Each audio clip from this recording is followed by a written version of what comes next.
ሰላም ጤና ይስጥልኝ እንደምንላችኋል ውድ ተመልካቾቻችን ከአባይ ቴሌቪዥን የሚተላለፍላችሁ የዕለተ አርብ ሚያዝያ 9 2018 ዜና ላፍታ የመረጃ ሰዓታችን ተጀምሯል።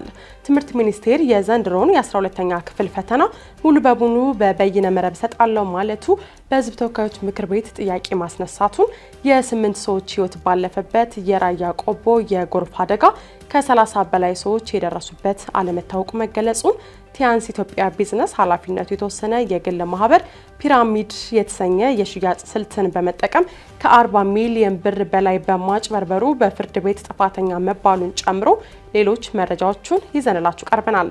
ዜናዎችን እየመራው ሀና ፍሳ ከእናንተ ጋር ቆይታ አድርጋለሁ። አብራችሁን ቆዩ። ትምህርት ሚኒስቴር የዘንድሮውን የ12ኛ ክፍል ፈተና ሙሉ በሙሉ በበይነ መረብ ሰጣለው ማለቱ በሕዝብ ተወካዮች ምክር ቤት ጥያቄ አስነሳ። ትምህርት ሚኒስቴር የ9 ወራት ሪፖርቱን በሕዝብ ተወካዮች ምክር ቤት የሰው ሀብት ልማት ስራ ስምሪትና ቴክኖሎጂ ጉዳዮች ቋሚ ኮሚቴ አቅርበዋል። ሪፖርቱን ያቀረቡት የሚኒስቴሩ የስትራቴጂክ ጉዳዮች ዋና ስራ አስፈጻሚ አቶ እሸቱ ገላይ የ2018 ዓ.ም የ12ኛ ክፍል ፈተና 100% በበይነ መረብ ለመስጠት ከክልሎቹ ጋር መግባባት ላይ ተደርሷል ብለዋል። ሆኖም በሕዝብ ተወካዮች ምክር ቤት የሰው ሀብት ልማት ስራ ስምሪትና ቴክኖሎጂ ጉዳዮች ቋሚ ኮሚቴ ሰብሳቢ ዶክተር ነገሪ ሌንጮ የመሰረተ ልማት አቅርቦት የሌላቸው መብራት ለወር ለ2 ሳምንት ተቋርጦ የሚቆይባቸው ወረዳዎች አሉ፣ ኔትወርክ የሚቆራረጥበት ሁኔታ አለ፣ አስፈላጊው ዝግጅት ተደርጓል ወይ ሲሉ ትምህርት ሚኒስቴርን ጠይቀዋል። ባለን መረጃ መሰረት ትምህርት ሚኒስቴር የ12ኛ ክፍል ፈተናን ሙሉ በሙሉ በበይነ መረብ ሰጣለው ሲል ኮምፒውተር ፍለጋ የሚሯሯጡ የትምህርት ተቋማት አሉ ያሉት ዶክተር ነገሪ ከከተሞቹ በዘለለም በወረዳዎች ያለው ሁኔታ ታይቶ እንደሆነም ጠይቀዋል። በተያያዘ የቋሚ ኮሚቴው አባል አቶ ታደሰ ጌጡ የመብራት የኮምፒውተርና የኔትወርክ መሰረተ ልማት ባልተሟሉባቸው ትምህርት ቤቶች የሚፈተኑ ተማሪዎች ውጤት ላይ ከፍተኛ አሉታዊ ተጽዕኖ ስለሚኖረው ምን መፍትሄ ተቀምጧል የሚለው ተመሳሳይ ጥያቄ አቅርበዋል። የትምህርት ሚኒስትሩ ፕሮፌሰር ብርሃኑ ነጋ በምላሻቸውም ምክር ቤቱ ያለው ፍርሃትና ጭንቀት እኛም ጋር አለ ብለው የፈተናውን ክዋኔ በተመለከተ በየሳምንቱ የሚመሩት ብሔራዊ ቡድን መቋቋሙን በመግለጽ ከቴሌ መብራት ኃይል ኢንሳ ጋር በመሆን በየዞኑ እንቅስቃሴ እየተደረገ መሆኑንም ተናግረዋል። ለቋሚ ኮሚቴው አባል አቶ ታደሰ ጌጡ ጥያቄ በሰጡት ምላሽ ደግሞ ከፍተኛ ተጽዕኖ ይኖረዋል የሚል እምነት የለንም ሲሉም ገልጸዋል። 100% በበይነ መረብ እንፈትናለን ስንል ያለንን ወደ 122,000 ኮምፒውተሮችን ዝግጁ አድርገን ነው በሁሉም ቦታ በተለያዩ አካባቢዎች መስጠት እንችላለን ብለን ነው በማለት ትምህርት ሚኒስትሩ መልሰዋል። የ8 ሰዎች ሕይወት ባለፈበት የራያ ቆቦ የጎርፍ አደጋ ከ30 በላይ ሰዎች የደረሱበት አለመታወቁ ተገለጸ።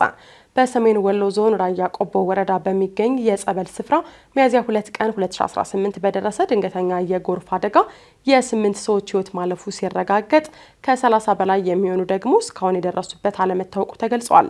አደጋው በመንጀሎ ቀበሌ በሚገኘው የህሊና ደብረ ጽጌ ቅዱስ ዮሐንስ ቤተክርስቲያን ፍልውሃ ጸበል ቦታ ላይ ያረፉ ከ60 በላይ የሚሆኑ ጎጆዎችን ጠርጎ በመውሰዱ የሟቾች ቁጥር ሊጨምር እንደሚችል ተሰግቷል። የደብሩ አስተዳዳሪ መላከ ጽጌ አማረ ጉጉሳ እንደተናገሩት በጸበል ስፍራው በዕለቱ ከ40 እስከ 50 የሚደርሱ ሰዎች መኖራቸውን ተናግረው 9 ሰዎች በህይወት ሲተርፉ ሌሎቹ ግን እስካሁን የት እንደደረሱ አናውቅ ማለታቸውን ዶችቤሌ ዘግቧል። የደብረ ጽጌ ቅዱስ ዮሐንስ ቤተክርስቲያን አጥማቂ የሆኑትና በአደጋው ወቅትም በስፍራው የነበሩት መርጌታ ዘላለም ቸኮል በበኩላቸው 60 የሚሆኑ የጸበልተኞች ማደሪያ ጎጆዎች ሙሉ በሙሉ በጎርፍ መወሰዳቸውን ገልጸዋል። አክለውም አንዱ ጎጆ እስከ 3 ሰው ድረስ የማስጠለል አቅም ስለነበረው አሁን ላይ የሟቾችን ቁጥር ለመግለጽ እንደሚቸገሩ ገልጸው ይሁን እንጂ የወንዙ ሙላት ሲቀንስ ትክክለኛ የሟቾች ቁጥር ይታወቃል ብለው ተስፋ እንደሚያደርጉም አመላክተዋል። በራያ ቆቦ ወረዳ የመንጀሎ 036 ቀበሌ አስተዳዳሪ የሆኑት አቶ ጥጋቡ አካባቢው ከቀበሌ ማዕከሉ የራቀ ስፍራ በመሆኑ በዕለቱ መድረስ እንዳልቻሉ ገልጸው አሁንም ግን የጠፉ ሰዎችን አስክሬን ፍለጋ ላይ እንደሚገኙ ተናግረዋል። አደጋው አስከፊ ቢሆንም የተረጋገጠ መረጃ ለማግኘት ጊዜ እንደወሰደ የሚናገሩት የራያ ቆቦ ወረዳ መንግስት ኮሚኒኬሽን ጽህፈት ቤት ኃላፊ አቶ አድኖ ኩቢ በበኩላቸው አሁን ባለው መረጃ ከ50 እስከ 60 የሚደርሱ ሰዎች በቦታው በመኖራቸው ደራሽ ጎርፉ ይዟቸው የሄዱ ሰዎች በርካታ ናቸው ማለታቸውን ዘገባው አክሏል። ቲያንስ ኢትዮጵያ ቢዝነስ ኃላፊነቱ የተወሰነ የግል ማህበር ፒራሚድ የተሰኘ የሽያጭ ስልትን በመጠቀም ከ40 ሚሊዮን ብር በላይ በማጭበርበሩ በፍርድ ቤት ጥፋተኛ ተባለ። በተከለከለ ፒራሚድ የተሰኘ የሽያጭ ስልት ተጠቅመው ከ40 ሚሊዮን ብር በላይ አጭበርብሯል የተባለው ቲያንስ ኢትዮጵያ ቢዝነስ ኃላፊነቱ የተወሰነ የግል ማህበር በፌዴራል ከፍተኛ ፍርድ ቤት ልደታ ምድብ ሁለተኛ ልዩ ወንጀል ችሎት የጥፋተኝነት ውሳኔ ተላልፎበታል። ቲያንስ ኢትዮጵያ ቢዝነስ ኃላፊነቱ የተወሰነ የግል ማህበርን ጨምሮ በሚስተር ዶዮንግ ጋንግ በአቶ ቴዎድሮስ በቀለና በወይዘሮ ሰዓዳ ሙክታር ላይ በወንጀል ሕግ 34/1 የንግድ ውድድርና ሸማቾች ጥበቃ አዋጅ ቁጥር 813/2006 ስር የተደነገገውን የወንጀል ድርጊት በመፈጸማቸው አቃቢ ሕግ ክስ አቅርቦባቸው እንደነበር ፋና ዘግቧል።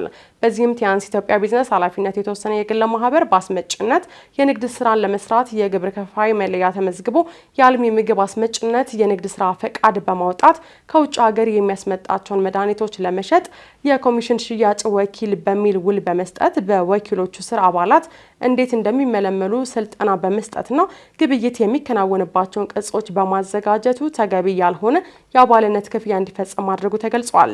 በድርጅቱ ስም የአባልነት መታወቂያ በማዘጋጀትና ተግባራዊ በማድረግ አባል ያልሆኑ ለግብይት የቀረቡ ምርቶች እንዳይሸጥላቸው በማድረግ አባል የሆኑት ደግሞ የተለያዩ ተከሳሾች ከውጭ ሀገር የሚያስገቧቸውን ምርቶች አስቀድሞ ትዕዛዝ እንደተሰጠ በማስመሰል በስሙ በተመዘገበ የባንክ ሂሳብ ቁጥር በቀጥታ በራሱና በወኪሎቹ አማካኝነት ከፍተኛ መጠን ያለው ገንዘብ በመሰብሰብ ግለሰቦቹን ወደ ሽያጭ ስልት ውስጥ አስገብቷል ተብሏል። ለዚህም የተለያዩ ግለሰቦችን በመመልመልና ቅጾችን በማዘጋጀት እንዲሁም ስልጠናዎችን በመስጠት በአጠቃላይ የሽያጭ ስልቱን በመንደፍ በፈጸመው ፒራሚዳዊ የሽያጭ ስልት ተግባራዊ በማድረግ ወንጀል ተከሷል።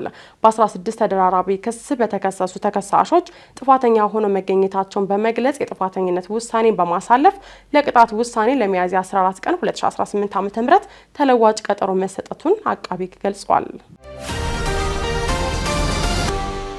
የዕዳ አያያዝ ስምምነቶችን ተግባራዊ ለማድረግ ከሁሉም ባለድርሻ አካላት የተቀናጀ ድጋፍ አስፈላጊ መሆኑን የገንዘብ ሚኒስቴር አስታወቀ። የገንዘብ ሚኒስትሩ አቶ አህመድ ሺዴ የዓለም ባንክና የዓለም አቀፉ የገንዘብ ድርጅት የ2026 የጸደይ ስብሰባዎች ጎን ለጎን በተካሄደው የዓለም አቀፍ የሉዓላዊ ዕዳ ስብሰባ ላይ መሳተፋቸው ተገልጿል። አቶ አህመድ ሺዴ ኢትዮጵያ በቡድን 20 ሀገራት የጋራ ማዕቀፍ ስር ባለው የዕዳ መልሶ ማዋቀር ሂደት ውስጥ ስላላት ስኬት ወቅታዊ መረጃ በመስጠትም ከአጋሮች ጋር ጠንካራ ትብብርና መንግስት የዕዳ ዘላቂነትና ማክሮ ኢኮኖሚ መረጋጋትን ወደ ነበረበት ለመመለስ ያለውን ቁርጠኝነት እንደሚያንጸባርቅ ተናግረዋል። የዕዳ አያያዝ ስምምነቶችን ውጤታማ በሆነ መንገድ ተግባራዊ ለማድረግ ከሁሉም ባለድርሻ አካላት ወቅታዊና የተቀናጀ ድጋፍ አስፈላጊ መሆኑን አጽንኦት ሰጥተው ተናግረዋል። ኢትዮጵያ ከይፋዊም ሆነ ከግል አበዳሪዎች ቀጣይነት ያለው ተሳትፎ እንዲሁም የማሻሻያውን ፍጥነት ለመጠበቅና የኢኮኖሚ ማገገሚያን ለመደገፍ ከዓለም አቀፍ የፋይናንስ ተቋማት ዘላቂ ድጋፍ ጋር እንድትቀጥል ጥሪ አቅርበዋል። ኢትዮጵያ በተጨማሪም የዕዳ ዘላቂነት ከሰፊው የማክሮ ኢኮኖሚ ማሻሻያ አጀንዳዋ ጋር በቅርበት የተቆራኘ መሆኑን አጽንኦት የሰጠች ሲሆን ይህም የፊስካል ዲሲፕሊን ለማጠናከር የሀገር ውስጥ ሀብትን ለማሰባሰብና ዘላቂና ሁሉን አቀፍ እድገትን ለመደገፍ ያለመ መሆኑም ተገልጿል። መንግስት ጥንቃቄ የተሞላበት የዕዳ አስተዳደርን ለማረጋገጥና የተሻሻሉ የኢኮኖሚ ጽናትንና የልማት ውጤቶችን ለማሻሻል ቁርጠኛ ነው ሲሉ አረጋግጠዋል። ኢትዮጵያ በውይይቱ ላይ መሳተፏ በዓለም አቀፍ የፋይናንስ ውይይት ላይ ንቁ ተሳትፎ እንዳላትና የዕዳ ተጋላጭነቶችን በተቀናጀና ውጤታማ በሆነ መንገድ ለመፍታት ከዓለም አቀፍ አጋሮች ጋር በቅርበት ለመስራት ያላትን ቁርጠኝነት እንደሚያረጋግጥ በአሜሪካ የኢትዮጵያ ኤምባሲ መረጃ ያመለክታል። በዝርዝር ወደ ያዝነው መረጃ ስናልፍ ትራምፕ ከኢራን ጋር የሚደረገው ጦርነት በቅርቡ ያበቃል ሲሉ በሳምንቱ መጨረሻም የሁለቱ ወገኖች ስብሰባ ይጠበቃል ተባለ። የፕሬዝዳንቱ ንግግር ተከትሎ በዚሁ የሳምንቱ መጨረሻ ላይ የሁለቱ ሀገራት ከፍተኛ ተወካዮች በጠረጴዛ ዙሪያ እንደሚቀመጡ ተሰምቷል። እስራኤል በሊባኖስ ላይ ስታካሄድ የነበረው የአየር ድብደባ በተኩስ አቁም እንዲቆም ከተደረገ በኋላ ቀያቸውን ጥለው የተፈናቀሉ ሊባኖሲያን መመለስ ጀምረዋል። ዝርዝሩን ዘርፋይል ሀብታሙ እንደሚከተል ያቀርበዋል። ትራምፕ ከኢራን ጋር የሚደረገው ጦርነት በቅርቡ ያበቃል ሲሉ በሳምንቱ መጨረሻም የሁለቱ ወገኖች ስብሰባ ይጠበቃል ተባለም። የአሜሪካው ፕሬዝዳንት ዶናልድ ትራምፕ ከኢራን ጋር ለ49 ቀናት የዘለቀውን ጦርነት ለማቆም የሚያስችል ስምምነት ላይ ለመድረስ መቃረባቸውን ገልጸዋል። ፕሬዝዳንቱ በሊባኖስና በእስራኤል መካከል የ10 ቀናት የተኩስ አቁም ስምምነት በስራ ላይ መዋሉን ተከትሎ በኢራን የሚደገፈው ሄዝቦላም ጥቃቱን እንዲያቆም አሳስበዋል። ትራምፕ በዋይት ሀውስ በሰጡት መግለጫ ከኢራን ጋር ስምምነት ለማድረግ በጣም ተቃርበናል ያሉ ሲሆን ኢራንም ስምምነቱን እንደምትፈልግ ጠቁመዋል። ፕሬዝዳንት ዶናልድ ትራምፕ ጦርነቱ በቅርቡ ማብቃት አለበት፣ ለዚህም አስፈላጊው ዝግጅት እየተደረገ ነው ሲሉም ተናግረዋል። የሁለቱ ሀገራት ተወካዮቹም በመጪው የሳምንቱ መጨረሻ ሊገናኙ እንደሚችሉም ተገልጿል። ስምምነቱ በፓኪስታን ዋና ከተማ እስላማባድ የሚፈጸም ሲሆን ፕሬዝዳንቱ በቦታው ተገኝተው ለመስማማት ፍላጎት እንዳላቸውም ገልጸዋል። ከፓኪስታን የተገኘ ዲፕሎማሲያዊ ምንጭ እንደጠቆመው መጀመሪያ የመግባቢያ ሰነድ ይፈረማል። ከዚያም በሚቀጥሉት 60 ቀናት ውስጥ ቴክኒካዊ ጉዳዮችን ያካተተ የተሟላ ስምምነት ይከተላል ሲል ሮይተርስ ዘግቦታል። ከየካቲት 21 ቀን 2018 ዓ.ም ጀምሮ በአሜሪካና በእስራኤል ጥምረት የተከፈተው ይህ ጦርነት በዓለም አቀፍ ደረጃ የነዳጅ ዋጋ ጭማሪ እንዲከሰት ምክንያትም ሆኗል። የዓለም አቀፉ የገንዘብ ድርጅት ጦርነቱ ከቀጠለ ዓለም ወደ ምጣኔ ሀብታዊ ቀውስ ልታመራ እንደምትችልም ማስጠንቀቁም ይታወሳል። በአሜሪካ በኩል ደግሞ በመጪዎቹ ጥቂት ወራት የሚካሄደው የባለስልጣናት ምርጫ ለትራምፕ አስተዳደር ጥልቅ የፖለቲካ ጫናን ፈጥሯል። ጦርነቱ በአሜሪካውያን ዘንድ ተቀባይነት ማጣቱን ትራምፕን ወደ ሰላም አማራጭ እንዲያዘነብሉ ካደረጓቸው ምክንያቶች አንዱ እንደሆነም ተነግሯል። የፓኪስታን የጦር ኃይሎች ጠቅላይ አዛዥ ፊልድ ማርሻል አሲም ሙኒር ካለፈው ረቡዕ ጀምሮ ቴህራን ውስጥ በሚስጥር ሲያደርጉት የነበረው ድርድር